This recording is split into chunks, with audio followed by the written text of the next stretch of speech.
In Houston, questions are swirling about dozens of people being found dead in Houston's bayous.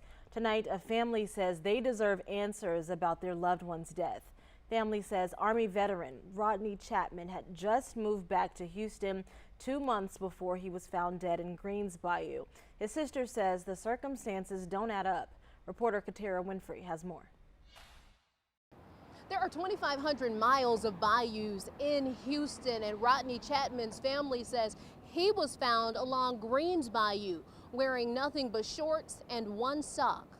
Rodney Chapman and his sister Xavier Chapman were born just 9 months apart, and she says she felt a tug on that sibling bond when his silence stretched from days to weeks. I had a bad feeling, when I hadn't heard from him. She lives in Oklahoma and says her brother recently moved back to Houston, working to transition into a new city. She says Rodney found a job as a security guard and had been living at a motel along the Gulf Freeway. We're at a standstill, and really, I just really can't believe it. I can't believe this is happening. On September 15th, crews pulled Chapman's remains from Green's Bayou. Days later, their family got the devastating word after he was finally identified through fingerprints.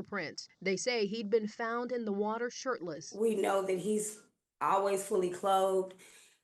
He's a very structured person. He has his phone, his wallet. Rodney's cause of death is still listed as pending with the medical examiner, and the family says living in Oklahoma, it's been hard getting answers.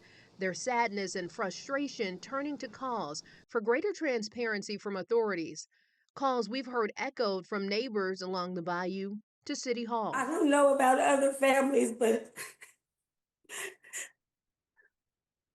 something has to be done. Something has to be done. We will never see our loved ones again.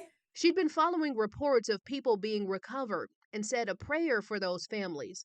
But this feels like a dream. It's like they're treating these cases like we're not somebody. You see what I'm saying? Rodney belonged to somebody. I've reached out to HPD and was told the family needs to reach out directly to the homicide division. The cause of death is still pending, but the family says they need to know what killed their loved one before they can move forward with any burial or final arrangements.